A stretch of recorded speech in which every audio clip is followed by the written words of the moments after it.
So in the Market Authority Academy, my coaching program, this really cool story came up on one of our coaching calls. This agent who's been around the block, like a seasoned professional, she's been in the business for a little while now. One of the things that she has found over the last year of working with me in the coaching program is that one trick has made her more successful than ever. It has made all the difference in her business. And I want to share this trick with you because this is actually something that you can start implementing right away. Let's get into it. If I were to get right to the point, I would say that the number one thing that you can do to be more successful in your real estate business, meaning closing more deals with more ease in less time, it's to monitor your metrics. Are you monitoring your metrics in your real estate business? It's something that only takes like 10 or 15 minutes a week, and it gives you so much clarity and confidence on what is actually happening in your business. Like, have you ever wondered where your next deal is going to come from or what you need to be doing today to ensure that you're getting paid 3 months from now? All of the answers to those questions come down to your metrics. And even agents who have 10, 15, 20 years under their belt aren't monitoring their metrics, and I don't understand why.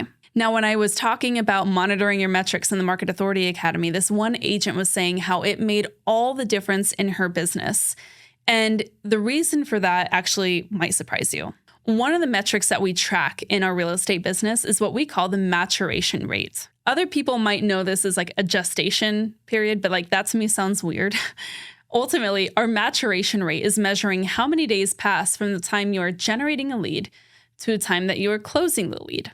Now, this is really important for a couple of different reasons. You need to know how long it takes you to close a deal, and you need to know if that time is different per the lead source. So for example, if you've ever wondered why some internet leads are really expensive, and like specifically internet leads, if we're talking about portal leads, like from a home search site that starts with a Z, those can be really expensive leads. And the reason for that is because the assumption is that there is a low maturation rate. They are ready to go. They're reaching out to that website to get access into a home that they presumably might want to purchase, which means they are going to be right now leads. Now, that has a high cost per lead because they are going to turn around fast. But what if you're paying dollars for a lead, like doing Facebook ads to get random leads from Facebook for $1 a lead or $5 a lead or $10 a lead? Those are so less expensive because they take a lot longer to turn around. In fact, in my tracking with my business, it's not uncommon for real estate leads to take more than a year to close, which means you need to be nurturing them for 12 to 18 months before they're ready to move into a home. Now, understanding this specific metric, your maturation rate, can unlock so many new findings in your real estate business. And what it did for this specific agent who I'm discussing is it helped her understand that she was not being assertive or clear enough in her follow-up with her clients. What she found by tracking her metrics was that her sphere of influence deals, meaning like her friends, family, past clients, referrals, were seeing lower conversions than she wanted to see and a longer maturation rate.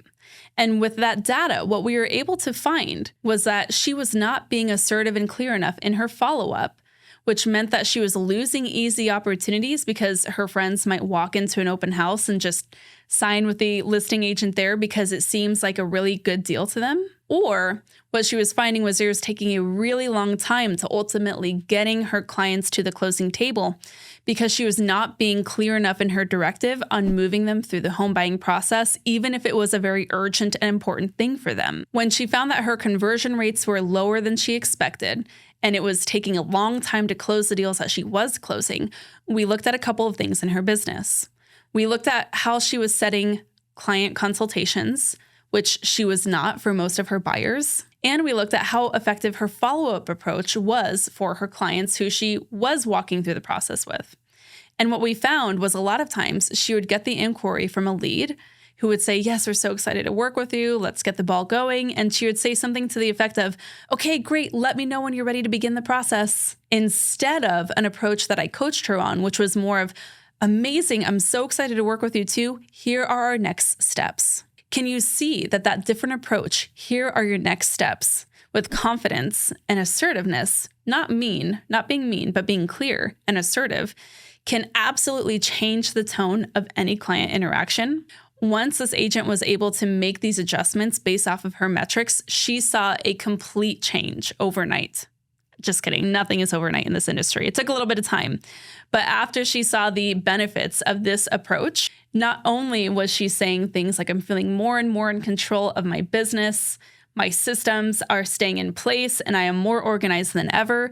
She was also seeing a higher conversion rate across the board, which meant that she was able to close more deals with generating less leads. And I don't know about you, but I would prefer to close as many deals as possible with dealing with as few leads as possible. I don't want to be generating more leads than I need to. I just want to close the opportunities that I can, right? That means that you are seeing more results with less work. So here is my cue to you. Are you tracking your metrics? If you're not, why? Have you just not thought of it? Do you not know how? Are you overcomplicating it? Because I'm telling you, in less than 15 minutes a week, you can have a sense of clarity that puts you in control of your real estate business in a way that you've never experienced before. If you want a little bit of help with this, you can reach out to me with coaching in the Market Authority Academy, where I give you all of the pieces that you need to actually make this super seamless and simple. But you can start just as simply as every Friday, tracking your metrics. How many leads did you generate? What happened to them? And how many deals did you close? Let me know in the comments if this was helpful to you. I want to see maybe if this is a deeper conversation or more tips around metrics that we should have. So let me know in the comments what questions this might have picked up for you, and I'm happy to make another video about it. Thanks so much as always for tuning in. Until next time, keep on crushing it.